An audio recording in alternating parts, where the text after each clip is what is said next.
Bonjour. Jusqu'où ira la chute?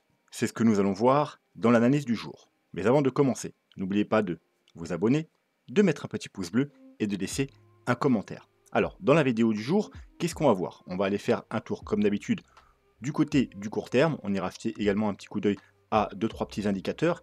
Et ensuite, on va revenir sur la vidéo d'hier. Tout simplement parce que j'ai vu qu'il y a pas mal d'entre vous qui n'ont pas vraiment compris le fond de la vidéo. Et donc, je suis pas là pour vous vendre du rêve, mais je suis pas non plus là pour vous faire peur. Je vous montre les graphiques, qu'est-ce qu'ils nous racontent et apparemment, effectivement, la vidéo était assez longue et donc surtout pour les débutants, ça pourrait être, compliqué d'en tirer, l'essentiel. Donc c'est ce qu'on va revoir aujourd'hui. On va simplifier, on va éclaircir tout ça et on va se remettre un peu les idées en place. Voilà, donc sans perdre de temps, on va se diriger directement vers la cryptomap du jour qui est, sans grande surprise, pratiquement entièrement rouge, à part Note qui nous fait un petit 12%, AKT6 étonne presque 6% également. Sinon, l'ensemble des cryptos, enfin du moins le top 100, c'est des chutes entre 2 et 10% en moyenne. Donc ensuite, le BTC au niveau du court terme. Donc voilà, on recasse ce niveau de support, hein, le bas de la zone de rechargement de short. On se dirige tranquillement vers cette petite trendline. D'ailleurs, vous verrez que cette trendline, on peut la placer d'une façon différente, ce qu'on verra sur un prochain graphique. Mais en tout cas, voilà, si on devait rejoindre le bas de cette trendline, ce serait vers les 64 000 $. Vous voyez, c'est un peu ce petit niveau de support intermédiaire qu'on a ici. Vous voyez, on a un petit truc ici, voilà, un petit niveau important ici. Au niveau des 64 000 $, on verra également au niveau des indicateurs, on a un petit quelque chose. Mais voilà, sinon, pour l'instant, pas grand changement de ce côté-là. C'est toujours bearish à court terme. Alors, on va aller faire rapide un petit update du côté des vagues d'Elliott. Donc d'ailleurs, vu que ça fait un moment qu'on l'a pas vu, hein, je vous rappelle qu'on avait 3 scénarios hein, depuis plusieurs jours, plusieurs semaines. On focus sur 2 scénarios. Là, c'est le troisième. Hein. Alors, ceux qui suivent CMA, c'est le scénario de CMA. Hein. C'est-à-dire que, alors, c'est toujours le même principe. Hein. On a toujours un bull run avec 5 vagues haussières. Mais celui-là, il est encore beaucoup plus bullish. Hein. Ça veut dire qu'on est toujours dans la vague 3. Et contrairement au scénario principal où on a déjà fait la sous-vague 3 bleue, là carrément on a fait juste une vague 1, 2, et puis là on est dans une sous-vague 2 de la vague 3 bleue qui elle fait partie de la vague 3 jaune 1. Donc bien entendu c'est le scénario le plus bullish, un scénario qui nous donnerait un bull run qui va durer plus longtemps, quelques mois de plus que le scénario principal, et encore plus par rapport au scénario secondaire et des objectifs allant de 300 à 500 000 $. Voilà, c'est la fête, c'est le rêve. Pourquoi pas, hein, comme je vous l'ai déjà répété, ça se tient par rapport au niveau de l'indicateur de plan B, le stock to flow model, hein, qui annonce un Bitcoin aux alentours des 400-500 000 $. Pourquoi pas? Pourquoi pas? Moi, je préfère rester réaliste, mais voilà, je vous le présente quand même parce qu'il a le loisir d'exister, et donc voilà, je vous le montre quand même. Donc, une vague 2, alors hein, encore une fois, hein, pour moi la vague 2 est un peu longue, hein, c'est un peu le même principe que le scénario principal. Si on n'a pas trouvé le bottom ici, hein, d'ailleurs on a touché la première target aux alentours des 56 000 $, voilà, ça c'est la target de cette vague 2, hein, 0,5, 0,618, comme d'habitude. Alors je vous rappelle, hein, parce qu'on va le voir peut-être encore plus loin dans la vidéo, surtout pour les nouveaux sur la chaîne, allez voir absolument le tuto sur les vagues d'Elliott pour comprendre qu'est-ce que je raconte. C'est dans les vidéos à voir absolument. Tuto vague d'Elliott, c'est en premier, parce que c'est le plus important pour comprendre mes analyses, mais également ceux d'autres youtubeurs, notamment par exemple CMA. Voilà. Puis vous avez plein d'autres vidéos intéressantes à regarder. Puis si vous voulez soutenir la chaîne, vous pouvez utiliser les liens d'affiliation, c'est pour les cryptos. La Trade Republic, meilleure plateforme pour les marchés traditionnels. Et puis aussi, vous pouvez faire un don si vous voulez soutenir la chaîne sans utiliser les liens, soit avec le petit merci qui se trouve là, ou soit directement, tout simplement en don en crypto-monnaie. Il y a quelques adresses ici. Vous pouvez également m'en demander d'autres de votre choix. Bref, allez voir le tuto si ce n'est pas déjà fait. Donc, la vague 2, les targets principales, hein, 70% de chance de rejoindre ces targets pour une vague 2, 0,5 et 0,618. On a déjà rejoint les 0,5 ici. Et comme je vous dis, si on n'a pas trouvé le bottom, hein, elle est un peu longue, hein, c'est pas très esthétique, mais bon, ça arrive de temps en temps, donc voilà, c'est pas éliminatoire, mais bon, ça me plaît pas trop, mais bon, quoi qu'il en soit, si on devait rechuter, hein, enfin, bon, cette correction, si c'était une ABC, hein, on l'a déjà dit en flat, une A, une B, et puis une C en flat, alors on pourrait hein, s'arrêter là, tout simplement, faire un double bottom, mais également chercher le la deuxième target, donc les 0,618, hein, c'est même une des targets les plus courantes, hein, vous savez que 0,618 c'est un des niveaux les plus importants, et qui se trouve exactement aux alentours des 51-52 000 $. Hein. Donc retenez bien quand même ce chiffre 51 000 $, puisqu'on va le revoir dans la suite de la vidéo. C'est très important, les 51 000 $. Bref, on ne va pas s'occuper de ce scénario-là hein, pour l'instant. Alors, tant qu'on n'a pas cassé ce niveau-là, les 62 000, on fait comme si on avait trouvé le bottom ici, hein, c'est-à-dire c'est le scénario, ce qu'on a principalement. Donc c'est pour ça qu'on va voir ce scénario-là. Donc vous savez que si on a trouvé un bottom ici, on a potentiellement une 1, 2, et puis là on aurait une 3, puis là une 4 en flat, A, B, C.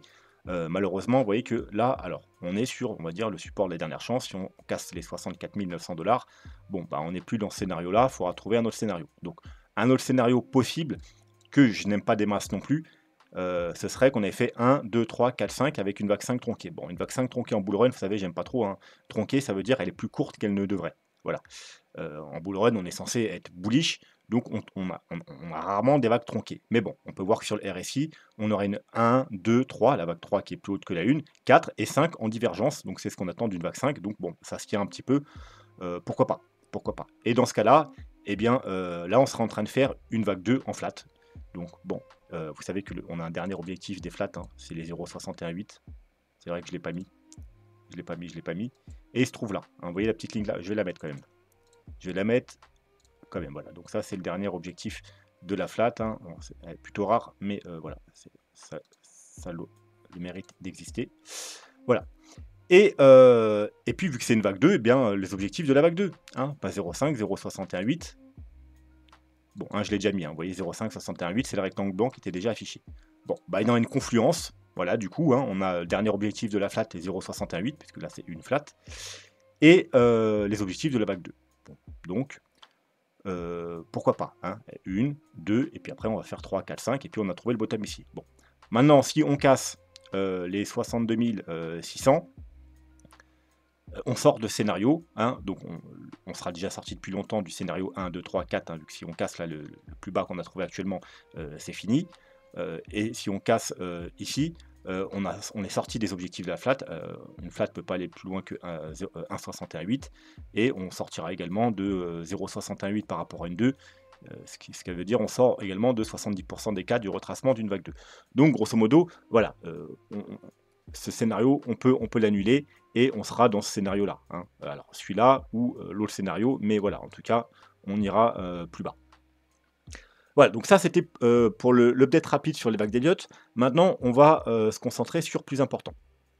On va se concentrer sur plus important. Non, excusez-moi, on va aller voir 2-3 indicateurs. Je vous ai dit qu'on irait voir 2-3 indicateurs pour le court terme. Donc, on va commencer rapidement par les moyennes mobiles. Donc, qu'est-ce qu'on a? Bon, bah juste en dessous de nous, on a la moyenne mobile 100 au 64 000. C'est le petit support qu'on a vu tout à l'heure, hein, rappelez-vous.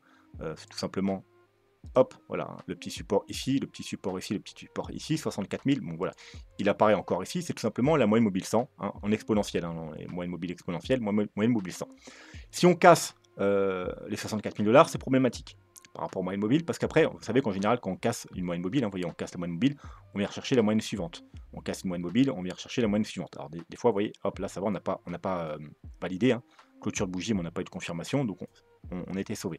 Bon, si on a une clôture bougie et confirmation sous les 64 000 $, on ira potentiellement rechercher la moyenne mobile 200. Bon, c'est pas extrêmement dramatique, mais c'est déjà un peu effrayant. Pourquoi? Parce que en bull run, bah déjà, c'est rare combien, vous voyez, on ne vient pas chercher la moyenne mobile 200. Hein. Quand on vient trifouiller, hein, on est déjà dans le début du bear market.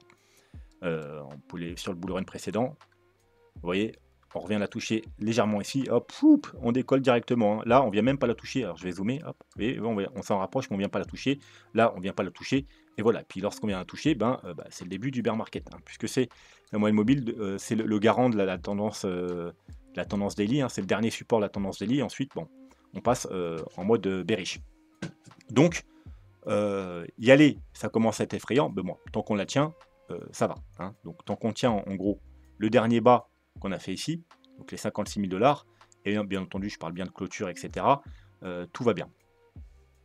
Mais voilà, ça sera déjà un petit peu inquiétant. Il ne faudrait pas y rester longtemps, parce que souvenez-vous qu'en weekly, on va le voir plus tard dans les vidéos, hein, on a les 60 000 $ à pas casser, mais aller aux 60 000 $, faire une petite mèche pour toucher la moyenne mobile 200 en daily, et il faut remonter très vite. Hein. Voilà, si on commence à aller en dessous, ça pue un peu. Voilà.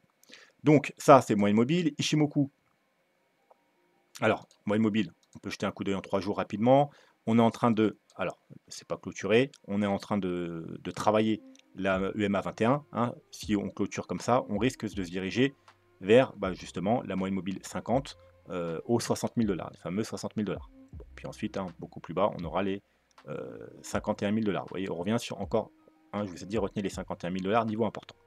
Et ensuite, bon, carrément beaucoup plus bas, mais normalement, c'est en bear market qu'on vient rechercher cette moyenne mobile. Hein, donc, on n'est pas censé casser les 51 000 $. En weekly, on a la EMA 21, tout simplement, au, encore une fois, fameux support des 60 000, 61 000 $. Et en bull run, on n'est pas censé la casser. Vous voyez, même là, hein, c'était le début du bear market, même si on a fait un léger plus haut, hein, c'était le début de la correction.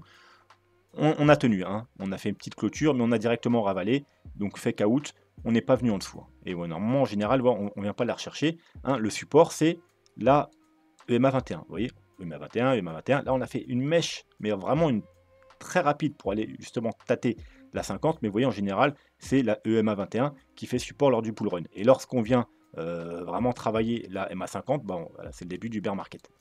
Donc, pourquoi pas, hein, une mèche très rapide aux 51 000 $, mais il faut remonter très rapidement. Hein. Si on commence à travailler et puis à s'installer en dessous, ce serait extrêmement problématique. Bon, Ichimoku, en daily, donc on est bearish, hein, on n'est pas totalement à 100% bearish, mais on est quand même bearish, puisqu'on est repassé en dessous de la Tenkan, en dessous de la Kijun, on a la lagging span qui est en dessous du prix. Hein. Alors, on est bearish, mais sur support, sur le dernier support daily. C'est-à-dire que là, la Ginspan, elle est sur support de la Tenkan, il y a la Kijun un petit peu plus bas aux 64 000 $, on revient encore aux 64 000 $, et puis le nuage. Et puis au niveau du prix, il y a le nuage, là, hein, le plat du nuage, qui se trouve aux 64 000 $, encore une fois. Donc vous voyez que le premier support intermédiaire, vous aurez évité de casser, puisqu'on passerait totalement bearish en daily, et après ce serait une correction 3 jours weekly. Eh bien, c'est les 64 000 $, parce que vous voyez, si on casse les 64 000 $, en Ichimoku, il n'y a plus rien. On l'a vu qu'au niveau du moyenne mobile, pareil, on irait peut-être rechercher la moyenne mobile inférieure, et puis au niveau d'Ichimoku, en daily, il n'y a plus rien, on est totalement bearish sur Ichimoku. Maintenant, allez, en 3 jours, on va voir s'il y a quelque chose de pertinent. Oui, en 3 jours, on arrive sur la Kijun, qui est encore une fois aux 64 000 $. Donc vous voyez, c'est vraiment un niveau pas si intermédiaire que ça, hein, qui est quand même un niveau important, 64 000 $. Voilà, donc, encore une fois, il faudra éviter de casser, puisque ensuite il y a le petit nuage en dessous aux 61 000 $. On en revient au support des 60-61 000 $. Et ensuite, il faut éviter de rentrer, si on casse les 61 000 $, on va pénétrer dans le nuage. Qu'est-ce qui se passe en général quand on se pénètre dans le nuage? C'est comme un aimant, on est attiré vers le bas du nuage, donc on serait attiré vers les 54 000 $. Bon, et puis si on casse les 54 000 $, on serait totalement bearish également en 3 jours. C'est vraiment ce qu'on ne peut pas voir techniquement dans un bull run. Et en weekly, on est sur la Tenkan. Alors encore une fois, elle est aux 64 000 $. Donc vous voyez que voilà, c'est le premier gros support, 64 000 $. Ce serait bien d'éviter de le casser. Et sinon, en dessous, on a la Kijun qui se trouve aux 56 000 $. Et il ne faut absolument pas casser la Kijun.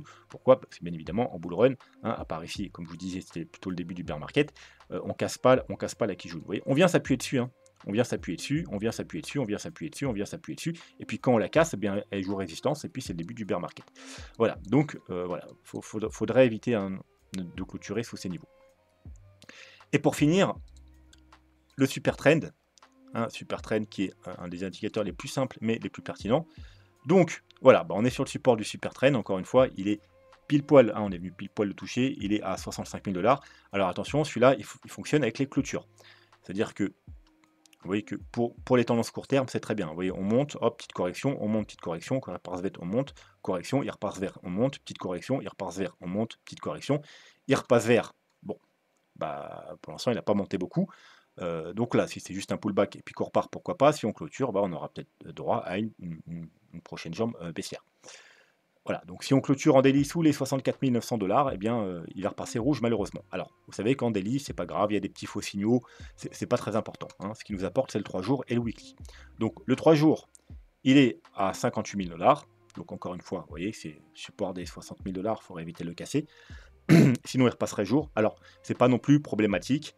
Alors, c'est vrai qu'en bull run, hein, je parle pas de bull market, mais je parle de bull run, vous voyez qu'en général, on ne casse pas. Mais ça arrive, vous voyez, ici par exemple, hein, dans le 2016-2017, ouais, 2 fois il est passé rouge, bon, ça n'a pas été dramatique. Hein. Voilà, C'est mieux d'éviter, hein, mais c'est pas non plus catastrophique. Bon, par contre, en weekly, là, c'est catastrophique, parce qu'en bull run, on le casse pas. Vous voyez, quand le bull run, on le casse pas. Quand c'est voilà, c'est simple. Bull run, bear market, voilà. Donc, faut vraiment surtout pas casser en weekly le super trend. Et il se trouve encore une fois aux 51 000 $. Je vous avais dit, retenez bien 51 000 $. Voilà. Donc c'est vraiment le niveau à surtout pas casser. Support de la dernière chance, on va appeler ça comme ça. Donc voilà, maintenant on a vu les indicateurs. Donc petit résumé, on a le premier support aux 64 000 $. Ensuite, bien entendu, on a toujours notre support aux 60 000 $. Et on va dire qu'on a nos supports de la dernière chance aux 51 000 $. Maintenant, on va revenir sur la vidéo d'hier. Et on va commencer. Alors je vais d'abord revenir sur ce fameux indicateur. Donc, bon, c'est pas vraiment un indicateur, c'est un graphique, mais qui nous sert d'indicateur, qui est d'ailleurs très pertinent. Alors, qu'est-ce qu'il nous raconte cet indicateur? Il nous raconte qu'à chaque fois, alors c'est l'USDT dominance. Hein. Vous connaissez la Bitcoin dominance, là c'est l'USDT dominance.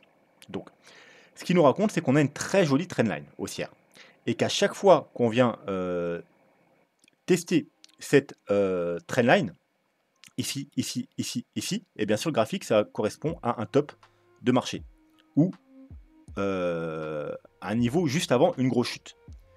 Et donc à chaque fois il y a des traits, vous voyez qu'à chaque fois on est sur un top, on est sur un top, on est sur un top, on est sur un top, on est sur un top, on a une grosse chute, et là bah, pour l'instant bah, ça se confirme parce que depuis qu'on l'a touché, bah, vous voyez qu'on corrige. À chaque fois qu'on a eu ces grosses lignes, on a eu entre 40 et 70% de correction. Bon, déjà, peut-être, hein, alors ça c'est pas sûr, que ce coup-ci ce sera différent. Alors vous savez, moi je déteste cette expression, ce coup-ci c'est différent, parce qu'en général c'est jamais différent, enfin ça arrive très peu souvent, hein, les marchés se répètent malheureusement. Mais effectivement, le Bitcoin est censé, avec le temps, perdre en volatilité. Donc on a déjà eu une correction de 24%. Peut-être que c'est suffisant. Peut-être que par le passé on avait entre 40 et 70. Peut-être que ce coup-ci, 24 c'est suffisant, parce qu'il y a de plus en plus d'acteurs sur le marché, parce qu'il y a de plus en plus de gros portefeuilles, parce qu'il y a eu les ETF, etc. etc. Donc peut-être que 24% c'est suffisant, et que voilà, du coup, bah, il n'y a plus à s'inquiéter, on a eu la petite correction, et puis maintenant on va aller to the moon. Pourquoi pas? C'est une possibilité. Deuxième possibilité aussi, c'est que, comme je vous ai expliqué hier, vous voyez, à chaque fois, on est venu rapidement tester le niveau et remonter. Hein. Bah, comme on a fait là, vous voyez, on vient, du coup, les lignes seront décalées, mais c'est pas grave. On vient rapidement et on remonte, on vient rapidement et on remonte, on vient rapidement, on remonte. Voilà. Il y a une ou deux touchettes et on remonte. Sauf, je vais essayer de replacer les lignes, je crois pas que je vais y arriver, mais bon, on s'en fout. Sauf ici, où on a travaillé un petit peu. Et là, du coup, bah, vous voyez, vous avez des petites lignes intermédiaires, parce qu'on est venu toucher plusieurs fois, mais à chaque fois qu'on est venu toucher, même les petites lignes intermédiaires, c'est pour ça qu'elles sont plus claires, et bien on a eu une correction là de, je crois que c'était 25, et là de 35%. Voilà. Après, bon, c'est quand même tapé la correction de 50% malheureusement. Donc on pourrait être aussi dans le cas de figure où on va travailler un petit peu, on va venir toucher plusieurs fois. Hein, bon, pour l'instant, ça a l'air de remonter, donc c'est plutôt bon signe. Mais ça pourrait arriver, et donc là c'était peut-être la première sous-correction, hein, donc voilà, on a 25%, ben voilà, on a eu 24, parfait, puis on va peut-être revenir toucher une fois pour avoir une autre correction, peut-être de 30%, ou deux, bon, bref, et au final avoir une correction plus importante. C'est possible. Voilà. Mais en tout cas, cet indicateur, il n'annonce pas forcément une fin de bull run, ça annonce une grosse chute, voilà, et qui pourrait être moins importante maintenant, pour les raisons que je vous ai expliqué il y a quelques minutes. Voilà. Donc ça, c'était pour revenir à cet indicateur. Maintenant, effectivement, c'est pas la seule chose qui est inquiétante sur le graphique. Hein. On a plusieurs... alors déjà, on va revenir ici. Hop là. On va s'enlever le... Voilà. On a un gros... J'ai un peu changé le graphique. On a un gros niveau ici. Hein. C'est tout simplement la résistance de l'ancien top de l'ancien bull run. Voilà. Et c'est ce qui bloque un peu. Alors, on a passé un petit peu, mais on n'arrive pas à décoller. Vous voyez qu'on travaille. On travaille. Alors ceci, c'est pas quelque chose qu'on n'a pas vu dans le passé. Hein. On va revenir au bull run de 2016-2017. Vous voyez que pareil, ici, on l'a travaillé pendant... Vous voyez que là, on l'a touché pour la première fois, en décembre 2016. Et puis là, on en est sorti. Donc, pendant 126 jours. Ce petit travail, ça va durer 126 jours. Et il y a eu deux corrections.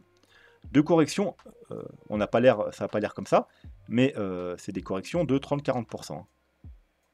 voyez, 34%. Et puis là, bon, on a à peu près eu la même chose, à peu près. Voilà, 35%. Voilà, donc deux petites corrections de 35%. 126 jours de consolidation avant de casser. Et puis voilà, de aller to the moon. Ici, bon, bah, on n'est pas resté aussi longtemps, c'est vrai, hein, ça a été plutôt rapide. On l'a touché ici, puis on en est sorti ici. Ça a duré que 35 jours. Et puis on n'a pas eu de grosses corrections, c'est des corrections, deux petites corrections là en weekly de 15%. Pourquoi? Tout simplement parce que il n'y avait plus personne dans le train. Hein. Plus personne dans le train parce que le train il s'est vidé ici avec le Covid. Hein. On était très peu à racheter ici. On était très peu à acheter ici alors que c'était très très bon niveau d'achat. Et donc le train était vide.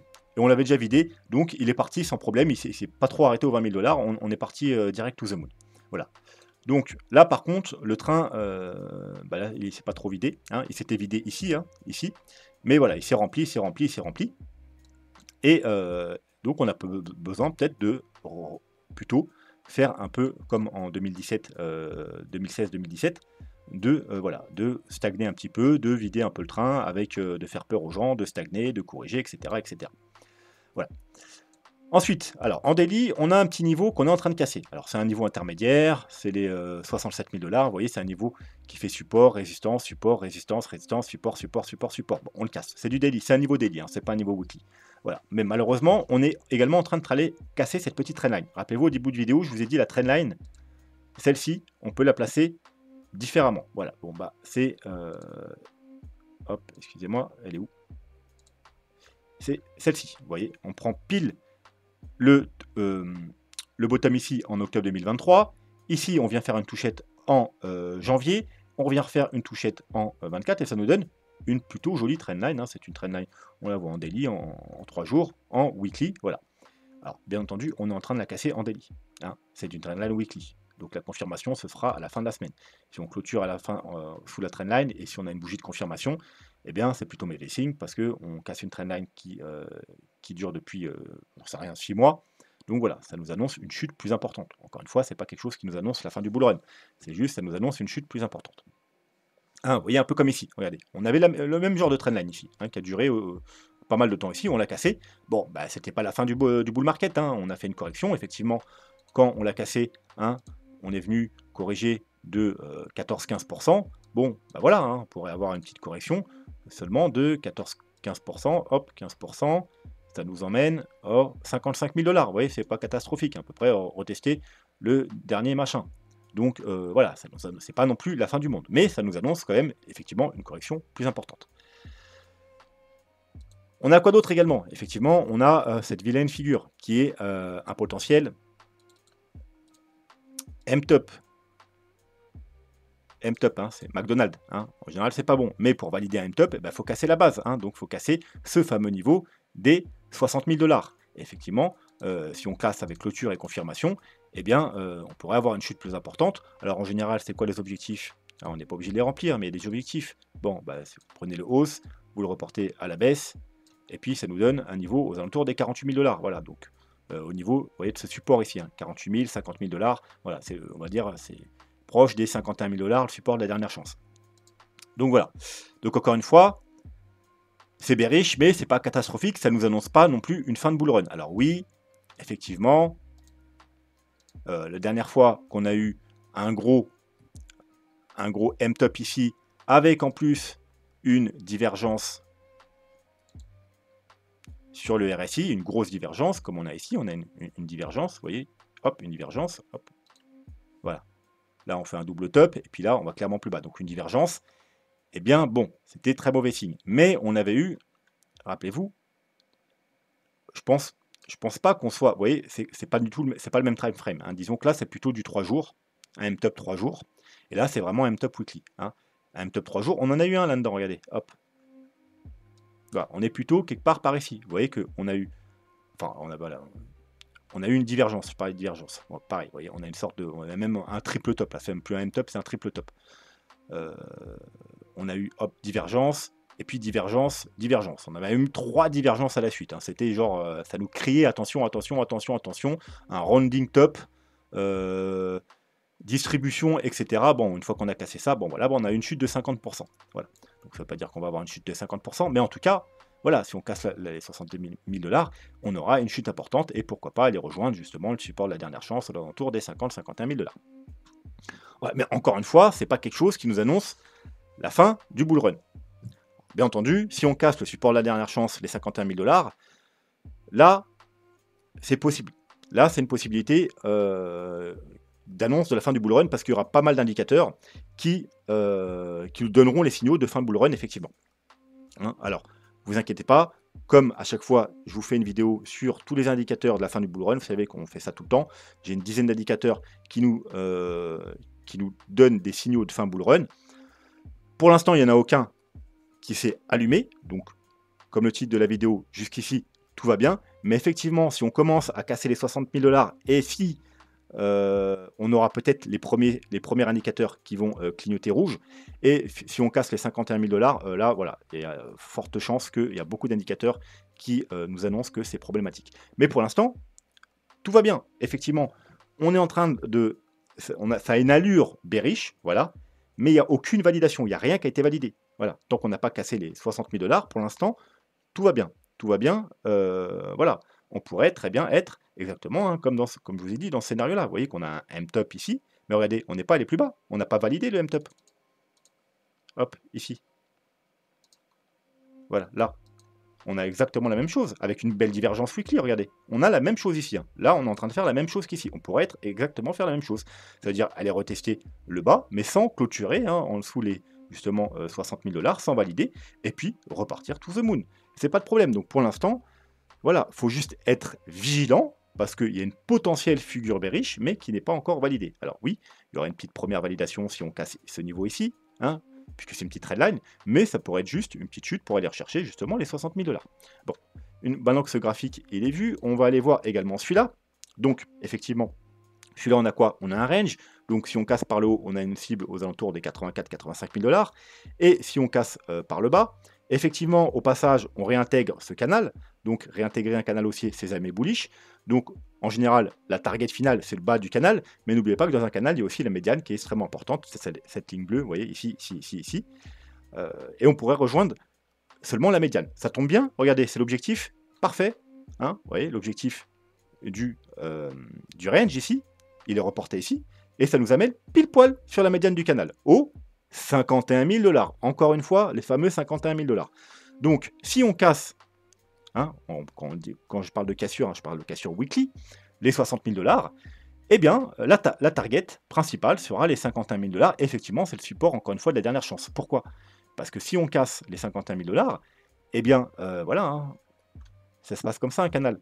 On casse, on vient joindre ici, on casse, on vient joindre ici, on rebondit, on revient joindre ici, on casse, on revient joindre ici, hop, on revient joindre ici, voilà, ça se joue comme ça. Donc si on casse ici, on va rejoindre le bas du canal qui est vers les 43 000 $.